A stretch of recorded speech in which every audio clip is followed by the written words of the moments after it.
Thank you, Mr. Chairman. I first of all have a statement.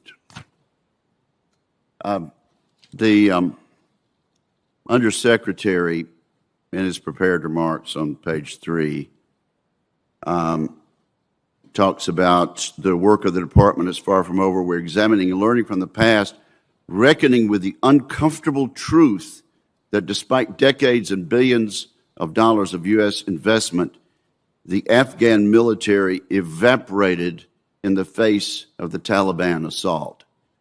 Let me just remind everyone that for the past 6 or 7 years before the debacle in Kabul, the Afghan military took almost all of the casualties and fatalities and fought bravely on behalf of their country.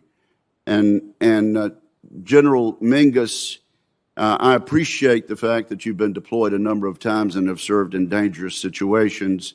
But on the final page of your written statement, you talk about the ANDSF, Afghan National Defense Security Forces. You say there'll be a case study for the department in ensuing years. Indeed, there'll be a case study for historians in the coming years.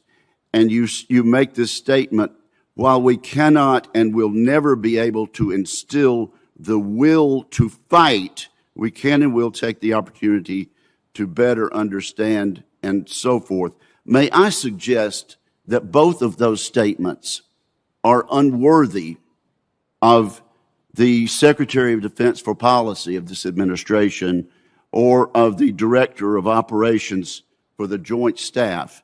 And in fact, it was a decision by this administration to pull support for the Afghan National Defense Forces that led to the debacle, and to suggest that this group of armed forces supported by the United States, but populated almost entirely by Afghan soldiers, was unwilling to fight or evaporated in the face of combat is a shameful and unworthy statement. Now, Mr.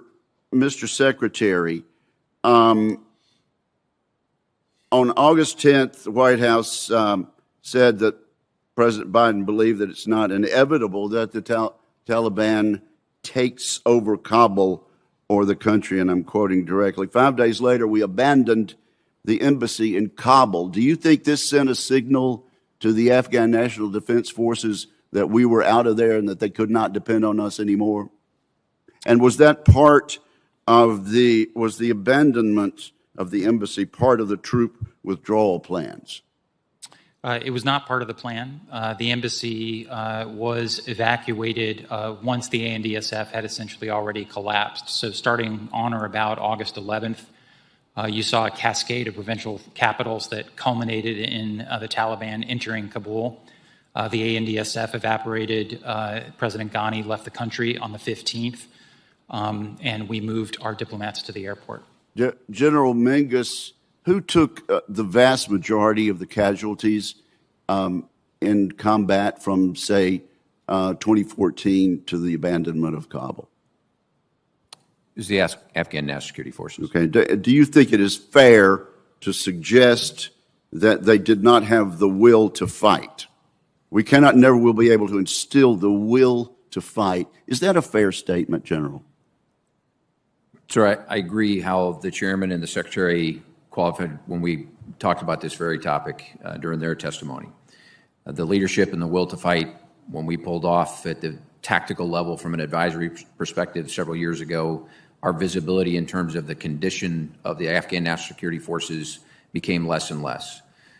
What I would offer, based on my experiences, is that I have fought alongside the Afghans, and there is no issue with their will to fight. I think the follow-on thing that we will need to study as part of history is the will to fight for what? And that, I think, is the fundamental question, i.e., did they have the will to fight in Afghanistan against other Afghans? And that's the part I think that we will have to determine going forward. Thank you, Mr. Chairman. Thank you very much.